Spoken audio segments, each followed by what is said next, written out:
kjo duket të jetë një fundjavë festash ose ditësh të rëndësishme, sepse pas 7 marsit vjen 8 marsi që është dita e gruas. Dhe dini që ne në Shqipëri kemi supermarkete shumë të mira, të cilat kanë shkëlqyer jo vetëm këtu, por edhe në vende të tjera të botës. Një prej tyre është edhe Brizeida Gjoza, e cila më është bashkuar në studio në këto momente për të na treguar eksperiencën e saj. Brizeida, të falenderoj që je me mua, është kënaqësi. Faleminderit për ftesën dhe mirëmëngjesi gjithashtu. Tani do të njohim pak kush është Brizeida.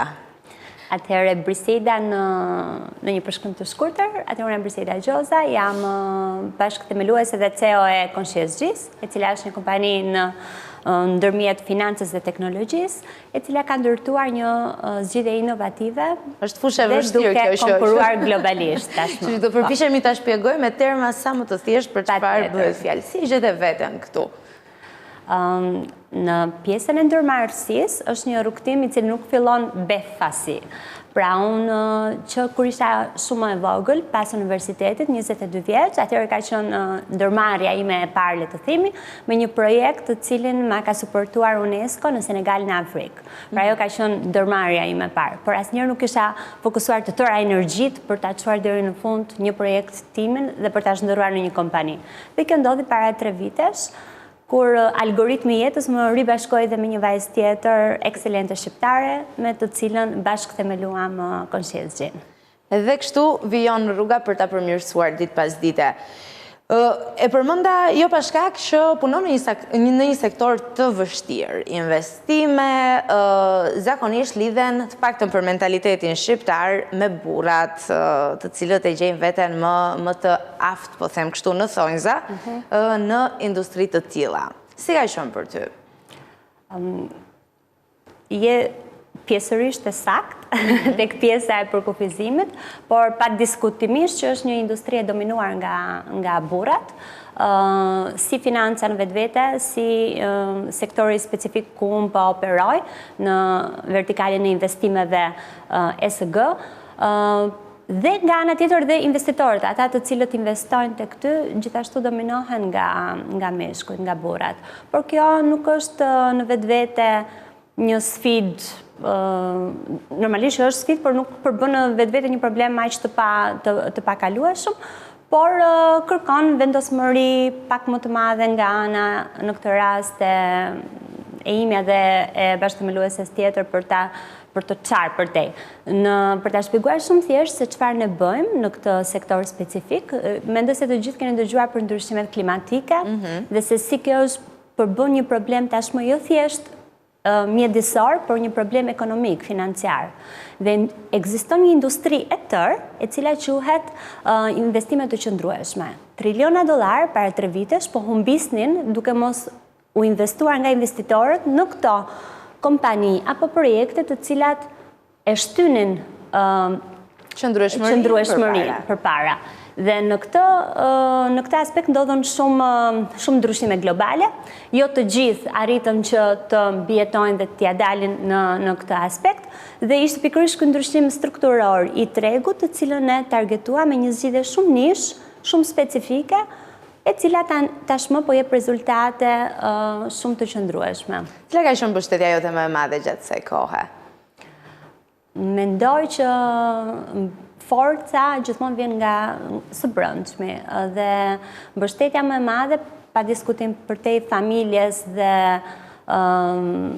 atyre njerëzve që i kemi për krah në mendoj se në fund të ditës domethënë çfarë do lloj momenti në fakt, dhe sidomos atje kur ti domethënë momentin që je vetëm, forca vjen vetëm nga vetja jote dhe nga fakti që të paktën në mendimin tim, unë nuk e perceptoj dot ndonjëherë të heq dorë, sepse mendoj se s'pari tradhtoj veten time dhe fatin tim, pra ato çfarë unë duhet dhe supozohet që të mbërri në këtë jetë. A beson që njeriu përgjithsisht e ndjen kur është momenti për ta bërë atë hapin e madh, për të dhënë ndoshta edhe pak inspirim për gjithë ata që po e dëgjojnë këtë intervistë? Unë jam e bindur, ka shumë vajza që kanë ide shumë të mira, vajza dhe djem, po ndonjëherë tërhiqen, mendojnë që nuk mund ta bëjnë, i vendosin vetes shumë stres përpara në rrugën e tyre, po besoj sfidat janë gjithmonë pjesë e çdo sipërmarrjeje. Kjo është e pa diskutueshme dhe sfidat jo vetëm që janë pjesë, por bëhen shumë të mëdha në një moment të caktuar dhe i tërë ky rrugtim është me ulje dhe ngritje shumë drastike, të cilat mendoj se vetëm duke rezistuar ose ndonjëherë duke rezistuar dhe ndonjëherë dhe duke i lënë që të kalojnë, duke kaluar përmes të tërë këtyre ngritjeve dhe uljeve, ti mund t'ja dalësh. Por mendoj që elementi kryesor është frika. Pra të tërëve na manipulon frika. Edhe njerëzit më të suksesshëm të mundshëm, edhe njerëzit të cilët janë në fillimet e karrierës së tyre apo ndërmarrjeve të tyre, i dominon frika. Në momentin që ne kalojmë frikën, mendoj se vërtet ndodh ajo gjëja e bukur. Pra, shkëlqen dielli prapë siç është sot dita. Në këtë pyetje të radhës do doja të sqaroja fillimisht për publikun që nuk ka parajgjykim këtu, por a është një grua një udhëheqëse më e mirë, një lidere më e mirë? Edhe për shkak të feminilitetit, pra asaj natyrës lozonjare që ne kemi dhe fakti që jemi fine në veprime të ndryshme që mund të ndërmarrim. Nëse do që të përgjigjem sinqerisht, unë mendoj se meshkujt janë shitës të pa parë, të pa imagjinueshëm. Dhe unë gjithmonë e them edhe si me humor që kur të rritem, pra në sesin e kompanisë, procesi i rritjes vazhdon në tjetës. Kur të rritem, të gjithë skuadrën e marketingut do ta bëj prej meshkujsh. Ndërsa në leadership, mendoj që kur kalohet një threshold i caktuar, pra një masë e caktuar, janë vajzat dhe gratë cilat tregojnë aftësi leadershipi shumë më të mira se se meshkujt, në disa aspekte, pasi që kanë një qëndrueshmërinë dhe atë persistencën për të çuar gjërat përpara me shumë detaje. Por një femër që tjetë e sukseshme, mendoj në leadership, patjetër që ka nevojë për infrastrukturë më të madhe, sepse ne jemi të kushtëzuara që ti mbi mendojmë gjërat.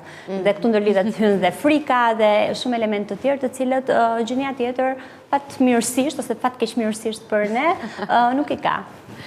Dhe ndërkohë, do doja të bëja edhe një pyetje tjetër që lidhet prapë me natyrën e Shqipërisë dhe sipërmarrjes këtu. Të paktën për kohën që ke operuar në Shqipëri dhe e ke nisur prej këtu. E ke ndjerë ndonjëherë parajgjykimin e të shenit grua në biznes? Qoftë edhe nga rrethi yt i ngushtë, pra njerëz të cilët mund të kenë thënë, po është pak sa e vështirë. Po, unë nuk i dëgjoj fare pjesën e parajgjykimit. Këtë duhet të bëjnë në fakt të gjitha vajzat dhe çdo i ri në fakt që ka një ide. Absolutisht, dhe kjo është një e vërtet absolute.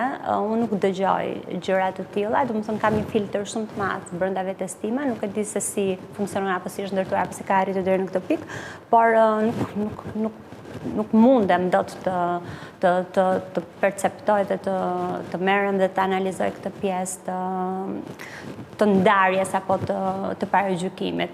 Nuk ekziston në mendsinë time, por patjetër që vështirësitë janë të natyrave të ndryshme, megjithatë vështirësitë, domethënë siç janë vështirësitë, njëjtë janë dhe mundësitë. Ka pafundësi mundësi. Besoj që sa më shumë vështirësi të ketë, aq më shumë shtrohet rruga drejt mundësive të reja. Tani ne nuk do marr përsipër të them fjalë të cilat nuk janë kategorike në sensin që janë universale, por në eksperiencën time mendoj se të gjitha vështirësitë janë transformuese. Dhe unë e besoj këtë në të gjithë qenien time, që të gjitha vështirësitë janë një moment që ka qenë vërtet i vështirë, por që të ka garantuar sukses më tej?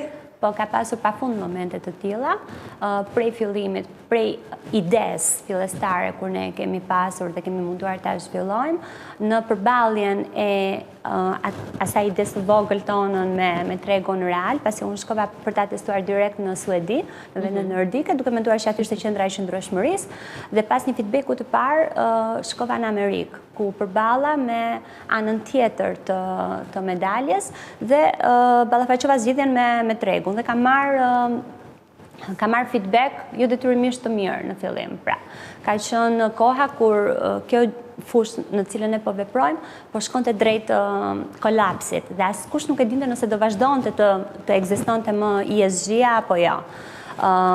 Dhe atyre ka qenë pikërisht ajo gjë të cilën e përmenda më herët, reflektohet qartë as këtu, pjesa e persistencës, dhe fakti të mos të gjuarit ndonjëherë të tregut apo feedbackut të jashtëm, për duke besuar fuqishëm që po, këtu bën sens kjo çfarë po ndërtoj, dhe nëse unë nuk arrit dot dhe atë vizion të madh të cilin e kam pasur në fillim, do i afrohem sa më shumë që të jetë e mundur për ta realizuar. Dhe kjo mendoj se vlen për shumë raste të tjera. Pra ne kemi ndodhur, kemi ndodhur që kemi qenë dhe në mungesë totale financimi apo financat janë një pjesë e rëndësishme, kështu që do doja në fakt më përmendje ndonjë moment kritik lidhur me financat. Jeni futur ndonjëherë në borxhe, po e bëj kështu thjesht fare?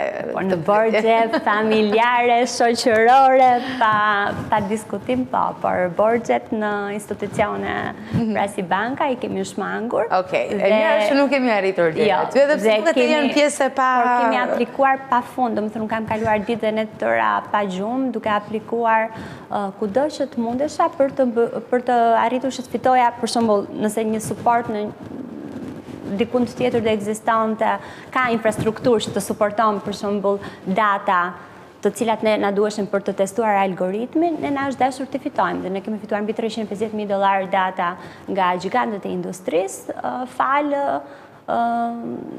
persistencës tonë dhe faktit që kemi konkuruar për t'i marrë ato për shumë në këtë rast në Amerikë.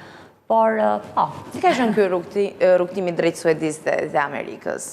Sa sfidues dhe sa diferencë mund të bëj nga Shqipëria, edhe pse Shqipëria është një vend i vogël, që është e drejta në raport me këto dy vendet si përmendura, por le të marrim shembullin pozitiv. Unë në fakt prej, domethënë dhe universitetin, si unë si bashkëthemeluesja tjetër dhe universitetin dhe eksperiencën e parë të punës ne kemi pasur në tregje jashtë Shqipërisë. Kështu që ne vinim shumë të përgatitura në këtë aspekt, pra ne ishim rritur dhe ndërtuar në atë lloj forme. Dhe unë sapo isha rikthyer në Shqipëri kur fillova të krijoj Conscious-Gym dhe pikërisht mendoj që mungesa këtyre barrierave të brendshme dhe të jashtme në fakt, sepse kisha shkuar kudo, kam jetuar në mbi 3 kontinente, më bëri që të mos të shoh limite, por të ke mundësi të shfrytëzoj në të mirë. Gjithsesi, Suedia ka qenë shumë welcoming, shumë mikpritëse. Unë jam futur atje nëpërmjet anës studimore kërkimore dhe ka rezultuar shumë e suksesshme. Amerika gjithashtu, pasi unë vi nga një edukim amerikan, ka qenë interaktive dhe ka qenë produktive në feedbackun që ka dhënë, dhe ne së fundmi vim nga një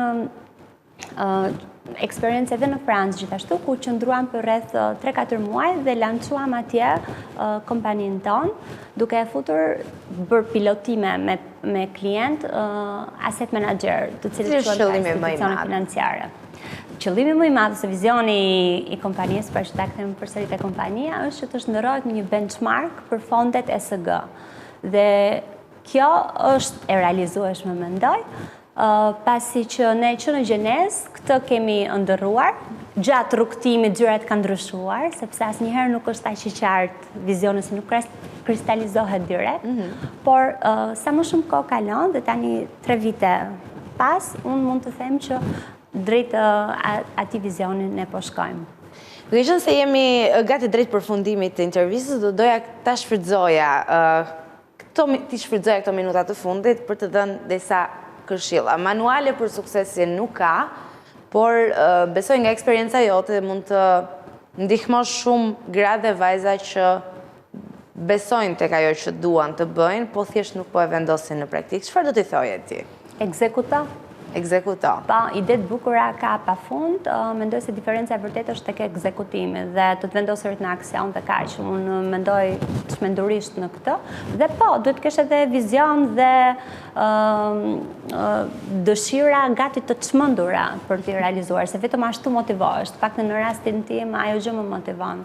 Ka një kohë, edhe pse kjo mund t'jetë ndoshta shumë individuale dhe në varësi të përpjekjeve, po themi në rastin që përpiqesh shumë dhe punon shumë drejt asaj çfarë beson, sa kohë mund të duhet për të parë rezultate? Nisur nga rasti. Unë në fakt të pyetja kam bërë një personi me shumë eksperiencë në industri dhe me vite të tëra dhe tashmë dhe investitor, dhe kam thënë që sa kohë do më duhet.